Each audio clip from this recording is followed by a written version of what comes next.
All right, guys, welcome to Toilets to Titles Offseason Breakdown, Falcons Edition. I'm your host, Jason. And it's going to be a great show because I have my co-host and good friend Justin on the program. How's it going tonight, Justin? Hey, wonderful. We've got some amazing guests tonight.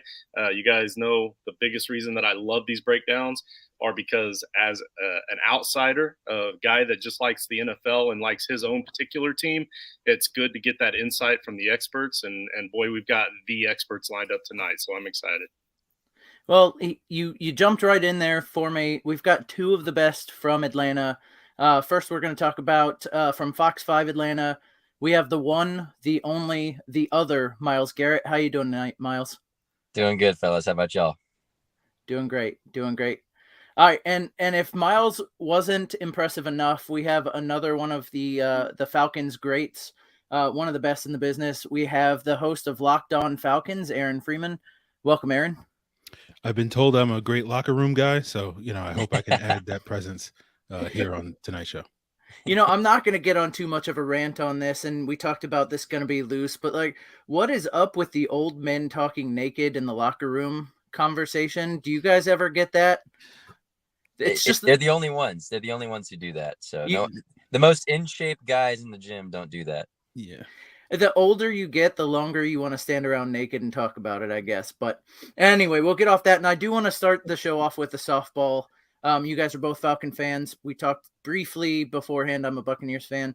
So I do want to ask you guys, who's your least favorite team in the NFC South, and why is it the New Orleans Saints?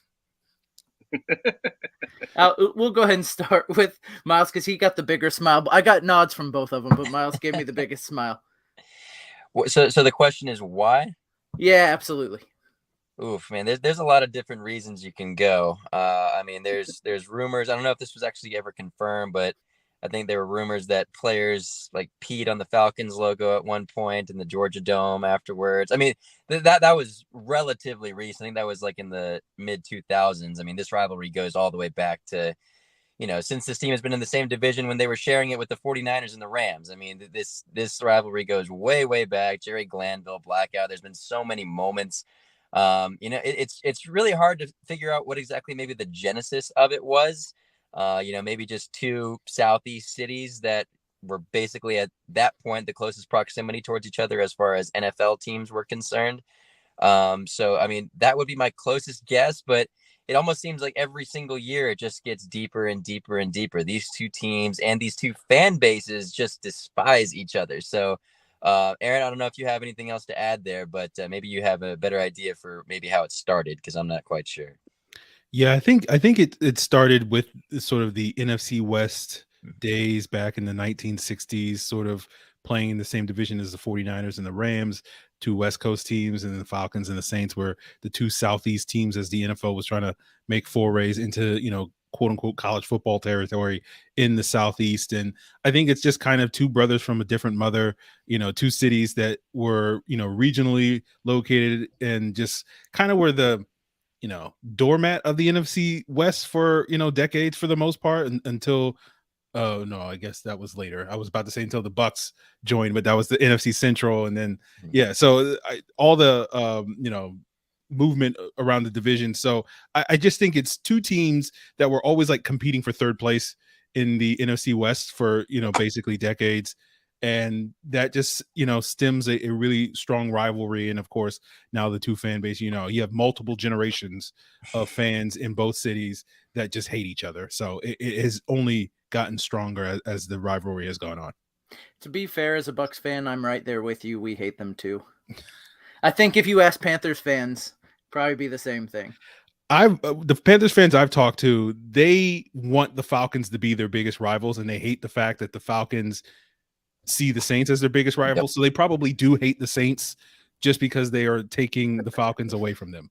I have noted that the Panthers want to claim the Falcons as their biggest rival so bad, and it just has never been a thing. It's hard. Other than maybe the Cam Newton years, right? It's hard to have a team like the Panthers as a rival, because they're not, short of those couple of years, they just haven't been that great. So it's hard to be a rival of a team that you beat often. And even Cam grew up a Falcons fan. So, I mean, is it that real? That's true. No, it's true. So I have to ask, coming out of the draft, the most exciting pick to most NFL fans is Bijan Robinson. First thing I want to ask is, who's tried the Bijan mustard? Anybody got a bottle? I haven't gotten one yet, but I do plan on getting one at some point. I haven't tried one yet either. My coworkers have tried it though. They say it chef's kiss. So I am ordering some just because why not? I missed out on the autograph bottle, so that's bad, but we'll hopefully get one here or there. But while we're on the topic of Bijan, a lot of fans before the draft talked about positional value not being there with taking a running back in the first round, and then especially not in the top 10. But I don't think that seems to take into account fan engagement or excitement or even an individual's team's philosophy. Atlanta's a run first team. You guys were down double digits and you kept running the ball last year. Talk about the pick and what you guys think someone like Bijan Robinson can mean for this organization. Well, I'll go first, Miles, if you don't mind. Yeah, you're good. I think, the whole positional value argument really is basically like a 2029 conversation. Really, it's like, when it comes down to, are the Falcons going to give Bijan Robinson a second contract? That's when that whole situation, I think, really becomes relevant. And we're in 2023, so it's like, at this point, who cares? That's at least my philosophy when it comes to that. But I think, as you put it, the Falcons are a run first team. Bijan adds more ability there. The Falcons had Tyler Algier rush for 1,000 yards, set the rookie record for the team all time last year. But he didn't do it alone. He needed a lot of help from Cordero Patterson and Caleb Huntley, and Patterson's 32 years old, and Caleb Huntley's coming off an Achilles tear. So the Falcons clearly did have a need at that running back position, despite the success that Tyler Algier had, and obviously getting the best running back in the draft class, a player that not only adds value on the ground, but also has the potential to be this dynamic pass catching weapon. You hear a lot of comparisons to LaDainian Tomlinson and Christian McCaffrey and Le'Veon Bell, and it's just pretty much any Pro Bowl running back that has been an effective dual threat in the NFL at some point in the last 20 years. I think Bijan Robinson has been compared to, and so I think for that reason, when you have such a sort of exceptional talent in Bijan, and someone told me earlier today that he, outside of the quarterback position, he was probably the one blue chip offensive prospect in this draft. And I think with the Falcons and the way that the draft board fell, and the Falcons, entertaining, taking Bijan Robinson or Georgia defensive tackle Jalen Carter, I think they were willing to bet on Bijan just because Bijan doesn't have some of the questions and concerns that a lot of people have raised in regards to Jalen Carter over the last couple of months. But I think Jalen Carter wound up going to a great spot in Philadelphia for him to be very successful in the league. And I think Bijan did the same thing here in Atlanta. Yeah, no, I'd basically agree with everything Aaron just said. My vision for what the Falcons are going to use Bijan Robinson as, contrary to what, a lot of outsider folks have been saying about, just the running back position, I feel like he's going to be used very much like a Deebo Samuel type. I think he's going to be used as that pass catcher, a lot of tosses, different formations that are going to be used to whatever it takes, as long as the ball is in his hands type play. It's not just going to be those regular handoffs. It's not going to be tosses. Arthur Smith said in his press conferences that, we know how good of a running back he is. We know how good he can be when you hand him off the ball. That's very, very obvious. It's what else he can do. And they've stressed so much positionless football. I mean, you've got Kyle Pitts now, who, coming back from an injury, everyone seems to forget about Kyle Pitts, that he basically had the best rookie tight end season of all time. Didn't really gel well with Marcus Mariota, and we saw what happened with Drake London when he got Desmond Ritter. Those two kind of hit it off almost immediately. So you have a bunch of these guys who are playing not one position. Bijan Robinson, Tyler Algier, Cordero Patterson can maybe go back to a little bit of a receiver type role. Kyle Pitts can go in the slot. He can go on the outside. He can go as a tight end.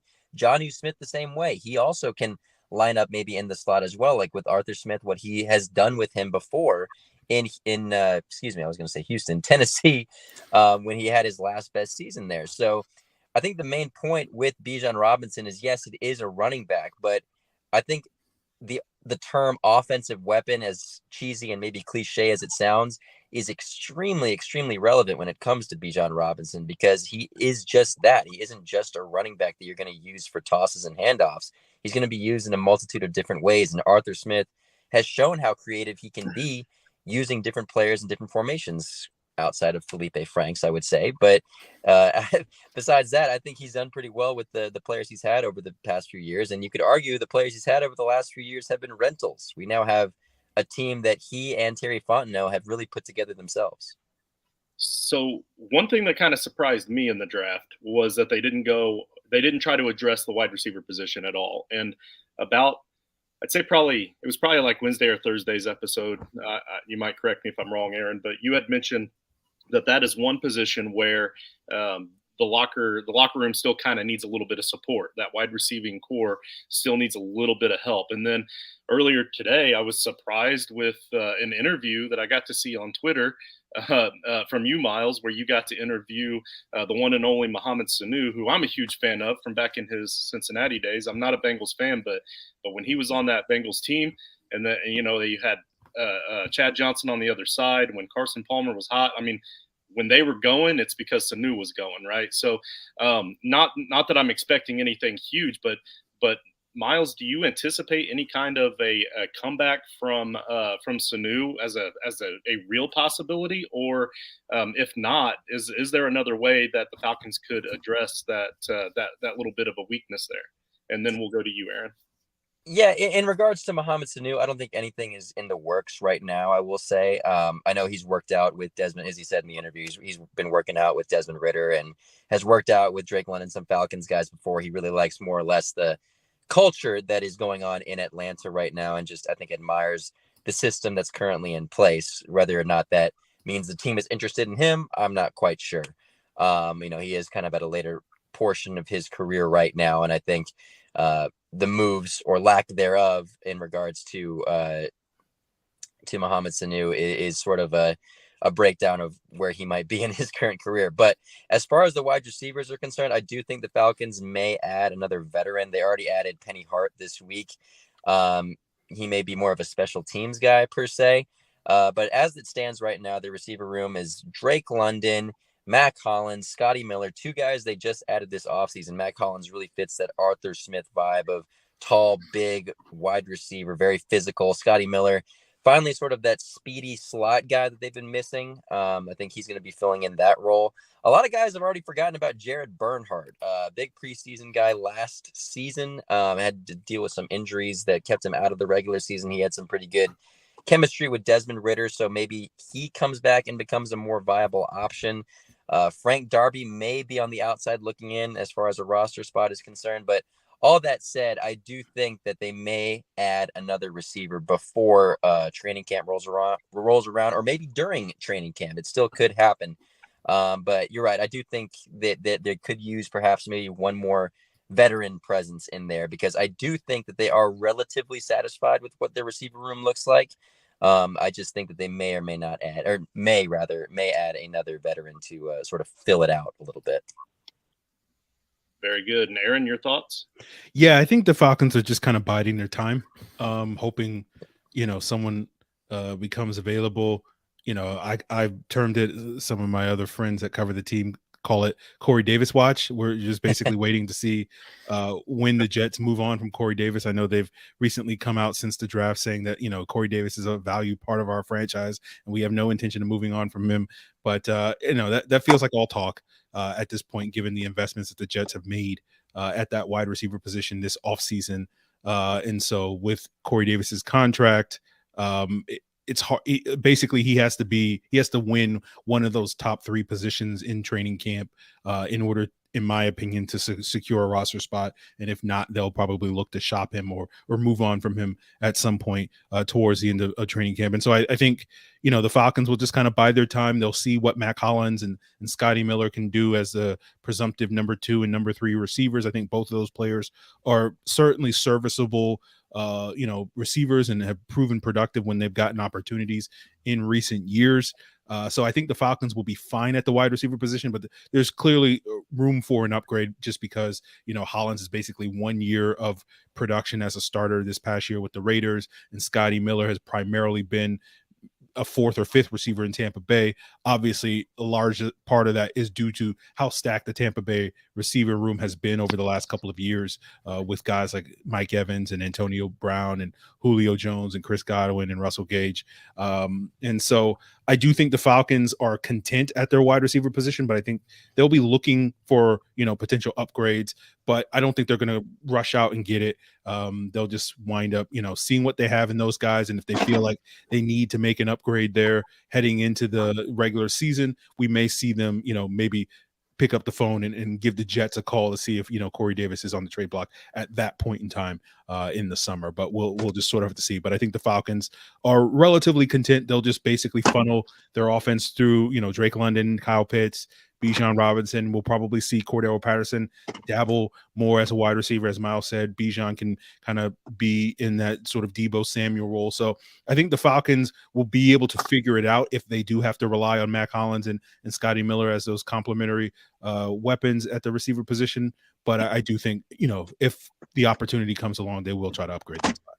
Right on. And as you can all see in the background there, the prophet has already foretold the before the schedule even released. Like, we're dropping this episode on Monday, so unfortunately we're not going to be able to talk about the schedule a whole heck of a lot tonight. But with or without the schedule, the prophet has told you that the record is going to be 17-0 for the Falcons. So I like that.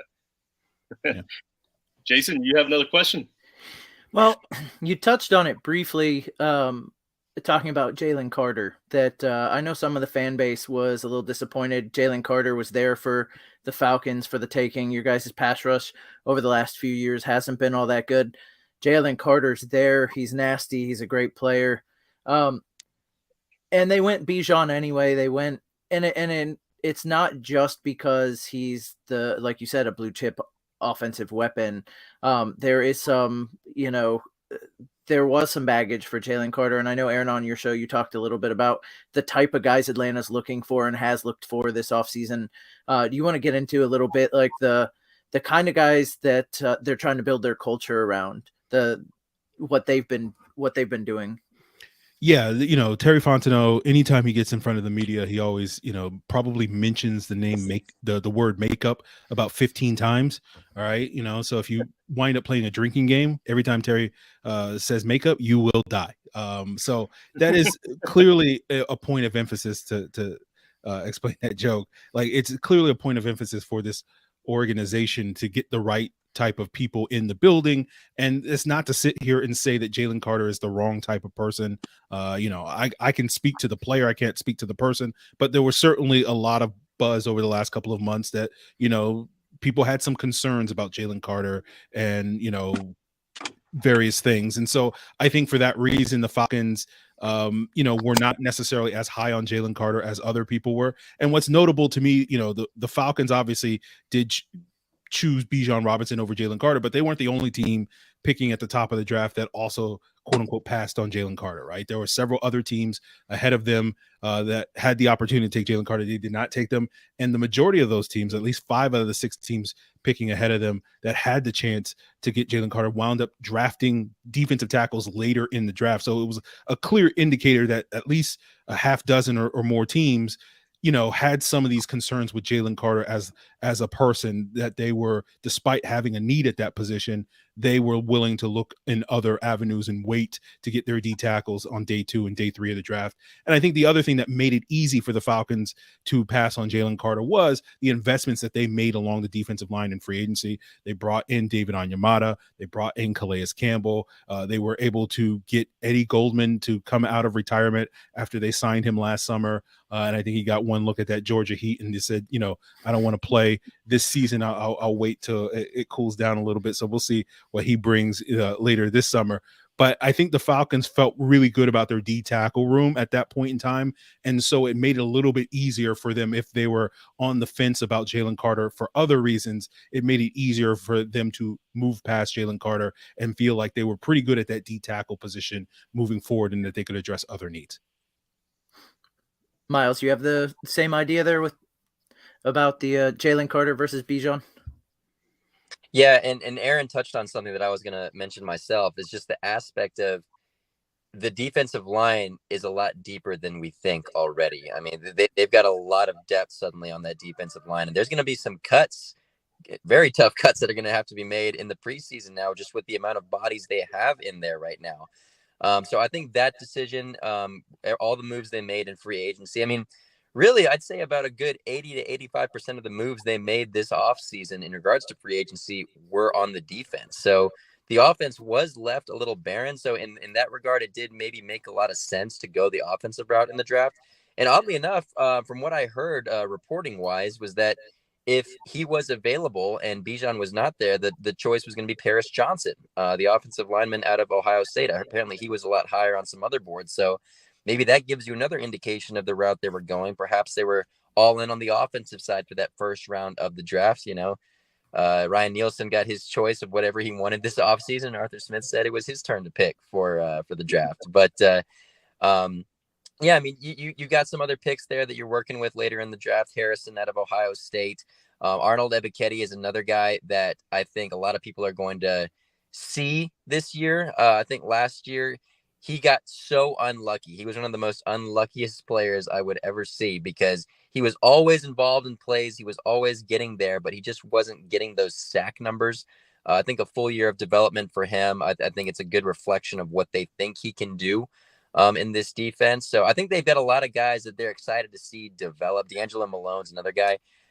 So I think in that regards, yes, they kind of had a lot more faith in some of their own personnel instead of having to take a flyer on a guy like Jalen Carter with his amount of potential baggage that he could be bringing. I saw just now, I got a SportsCenter alert. Apparently he was driving with a suspended license when he did get pulled over just now. So I guess there's even more developments coming out on Jalen Carter currently. But yeah, I think, as Aaron was saying, the whole thing with Terry Fontenot, makeup. It is part of the culture. I mean, Mohamed Sanu even said it himself when I interviewed him today. It's just, they're all about setting a culture and a foundation. And I think they're very set on bringing in guys who reflect that. And if you guys have heard Bijan Robinson speak in his interviews, he is a total reflection of that culture that Terry Fontenot is trying to set there. Yeah, absolutely. So I have another question about the quarterback position, because we haven't really touched on the quarterbacks very much, and I'm one of the guys that kind of fell for the Taylor Heineke hype when he was in Washington, and I absolutely love that guy. And when he was about to possibly hit another team, the Falcons were not a team that I wanted him to go to, because I was, Desmond Ritter's there and he's supposed to be the future, and I didn't think he would get much of a shot there. How confident are you guys in Desmond Ritter based off of what little we've been able to see so far? I guess we'll start with Miles this time. I've been very confident, and I think the team has been very confident with what moves they have made this offseason. I think that's been a total reflection on what they think Desmond Ritter can do. At every point that they've been asked about Desmond Ritter, it's, yeah, we're expecting him to make a jump this year.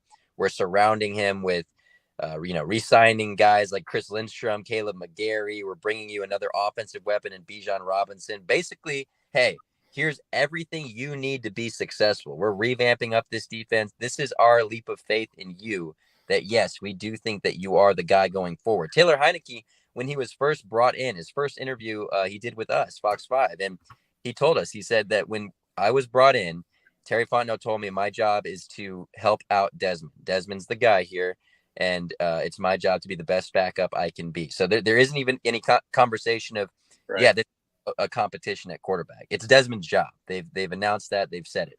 So whether or not Desmond turns the corner, it's going to be up to him. But I do think with what he's saying, what players are saying, hell, what Mohamed Sanu even said today, I'll bring that one up again.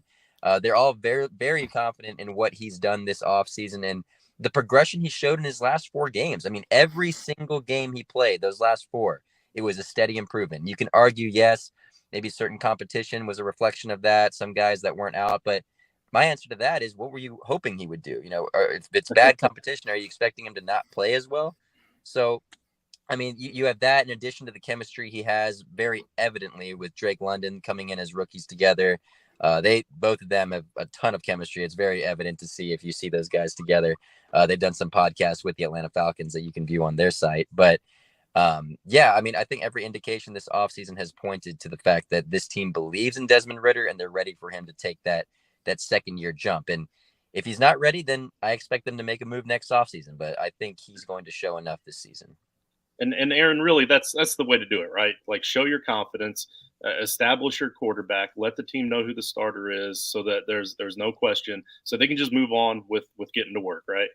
Yeah, I think so. I think, quarterback competitions generally are overrated, right? Quarterback is a rep based position, and the more reps you get, the better generally, you are for it. Sam Darnold may not necessarily prove that rule, but I think Ritter has he checks a lot of the boxes that you want checked, right? He's a very good decision maker. He showed that pretty early on that, from like his first start, he was making better choices and better decisions than his predecessor in Marcus Mariota, who's basically had up to that point like 5 years of NFL experience. And that's not meant to slight Marcus Mariota. It's just to me, proof that Desmond Ritter is, advanced beyond his years from, the sort of mental makeup that we're talking about for that position.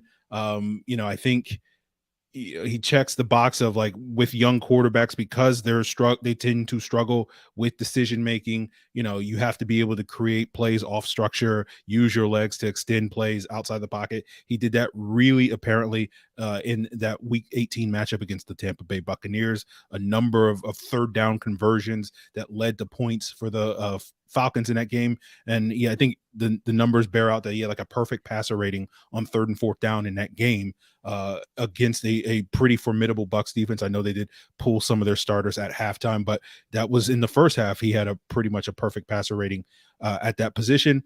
And then, the other thing that's an interesting tidbit about Desmond Ritter is that if you look at his PFF grades under pressure, he was the highest graded quarterback in the entire league last year under pressure compared to other guys. And so I think it all leads to, Desmond Ritter checking all the boxes that you want. And really, I think this season is about, I think each game last season, like, he checked one of the boxes you wanted to see. Good decisions. The next game he would, do a good job against pressure. The next game he would make those off-structure plays, right? But you didn't see it all come together into the complete package. And I think this season you want to see that growth come together in that complete package. And if it does, then I think Desmond Ritter is going to be a pretty effective quarterback in this league and a pretty effective starting quarterback. And I think has the potential to be a very good starting quarterback. But I think because he's a 3rd round pick, and the history of 3rd round quarterbacks is not particularly promising, I think a lot of people just wind up dismissing him as, a person that, well, he's a 3rd rounder, and so therefore those guys aren't successful in the league, and this is a massive gamble by the Falcons or a bad bet by the Falcons. And I think there's clear evidence that if you actually sit down and watch the film and watch them play, you would say this is not your typical 3rd round quarterback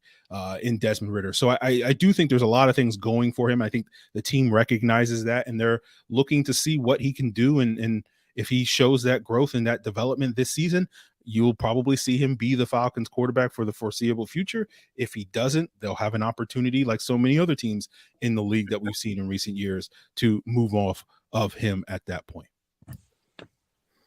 All right. So as I mentioned, as a fan of another team in the NFC South, this is probably too much Falcons talk for me. So I want to give you guys an opportunity to discuss a little bit about the other teams in the NFC South. If you look around the division, every team in the division basically looks at what they have and what the rest of the South has and says, we can take it this year. We can go to the playoffs as the representative from the NFC South.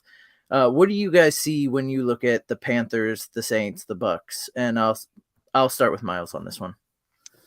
Yeah, I mean, I'm sorry to maybe say this as a fellow fan of another NFC South team, but in my honest opinion, based on what I have seen in this division, I think it's the Atlanta Falcons division to lose right now, as it currently stands. There could be some other changes happening, but in regards to all the other teams, the Saints do not scare me with Dennis Allen and Derek Carr. I think they've got a lot of glaring issues. I think Dennis Allen has proven in the past that he isn't a coach that can get you to the playoffs, nonetheless, a winning record. I mean, he hasn't really shown it to me. So I think they've got a lot of issues. Michael Thomas, Alvin Kamara, we don't know what their futures currently look like. Then you have Carolina. They picked number 1 this year. I know they traded up for it, but they haven't shown a lot. They have a good staff. I think they have a lot of promise. I like the coaching staff Frank Reich has put together with Thomas Brown there on staff, some other guys that he's added. I think Bryce Young was definitely the best quarterback prospect in this draft, but I mean, you're one injury away at Bryce Young from being a completely different team. I mean, without Bryce Young, this team is, in my humble opinion, bottom 2 without Bryce Young currently right now, because I know you added some guys. You got a receiver. I forgot Mingo, the receiver they added. Adam Thielen is not who he once was, and even at his peak wasn't one of the top 3 receivers in this league. So you have that, and then you got the Tampa Bay Buccaneers, who I think are kind of a mess right now. They seem sort of directionless, in my opinion, because yes, you have Baker Mayfield, you've added that, but I think Todd Bowles showed who he is as a head coach. I mean, there was a reason he didn't work in New York. I know he was working with a mess in New York a little bit, but there were some decisions he made last year that I thought were a little bit reflective of what happened in New York as far as what he was doing. So I think, don't get me wrong, I think Todd Bowles is a brilliant defensive mind. I just don't think he's a great head coach. So Baker Mayfield, a bunch of guys who have left. I mean, that's a team that just seems like they're not pointed in a direction. To me, the Atlanta Falcons seem to be the team headed in a actual direction right now outside of the Panthers. The Panthers just, to me, I feel like have a longer way to go, but I think the Falcons are closer to that than any other team.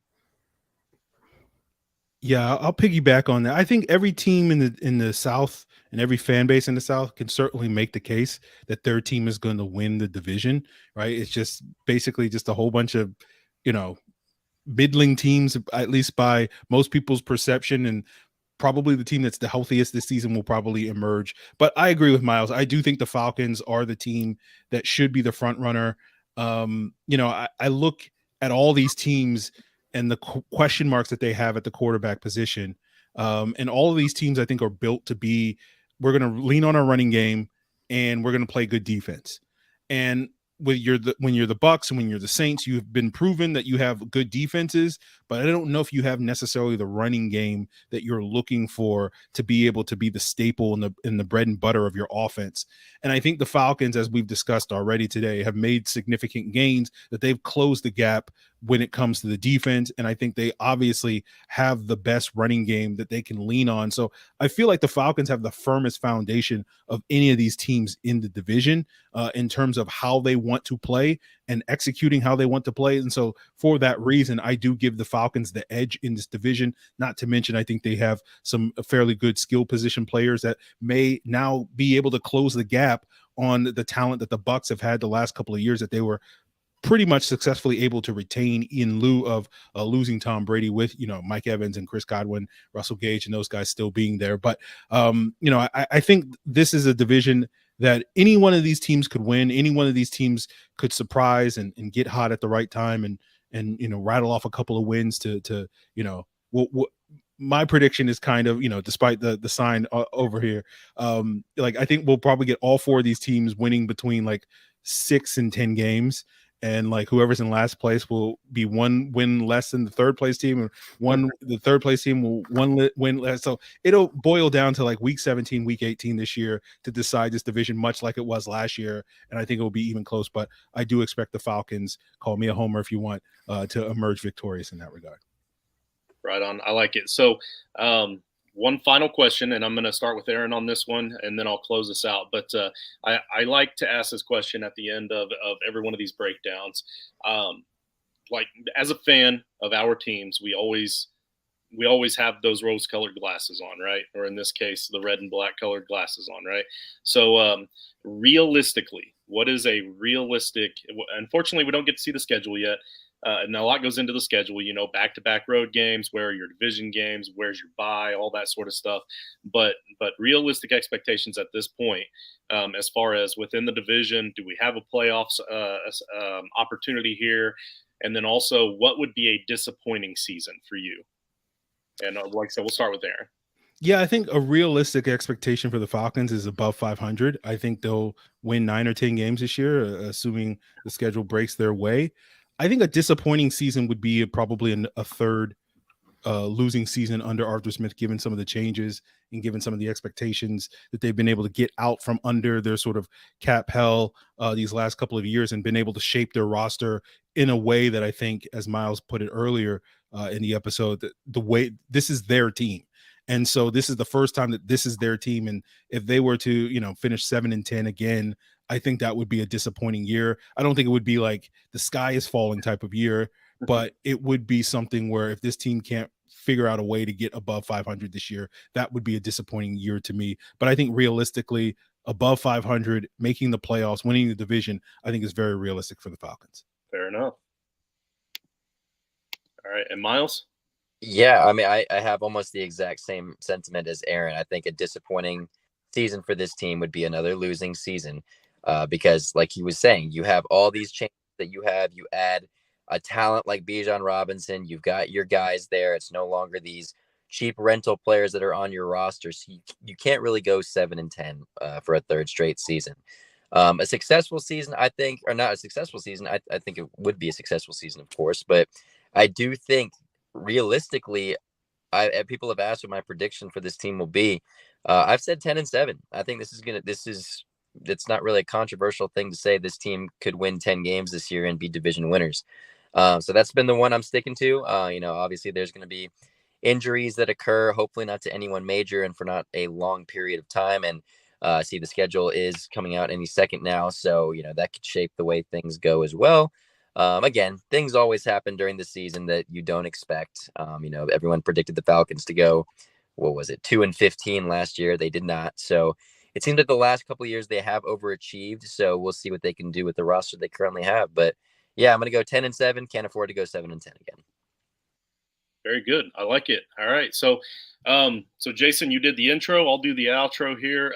Again, I want to thank our guest. We've been showing their Twitter handles at the bottom. We didn't really give you guys a great chance to discuss your Twitter handles or where to find you guys at the beginning of the show. So I want to make sure I get those plugs in now. At Miles Garrett TV, at Fox 5 Atlanta. I found him on Twitter, and I just recently found him. I'll be honest with you, Miles, and I've been following you. I've been monitoring your tweets.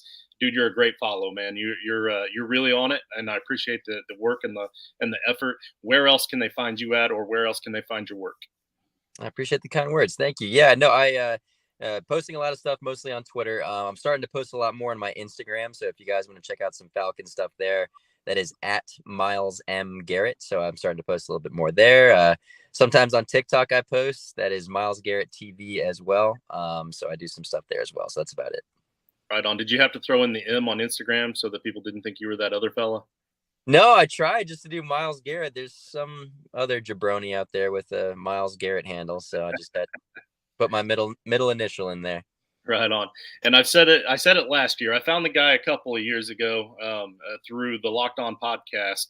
And I told him last year, and I meant this, like, I don't invite all of the Locked On guys onto this show because, like, I do think that most of them are great. Don't get me wrong, but I don't have time to listen to all 32 of them, right?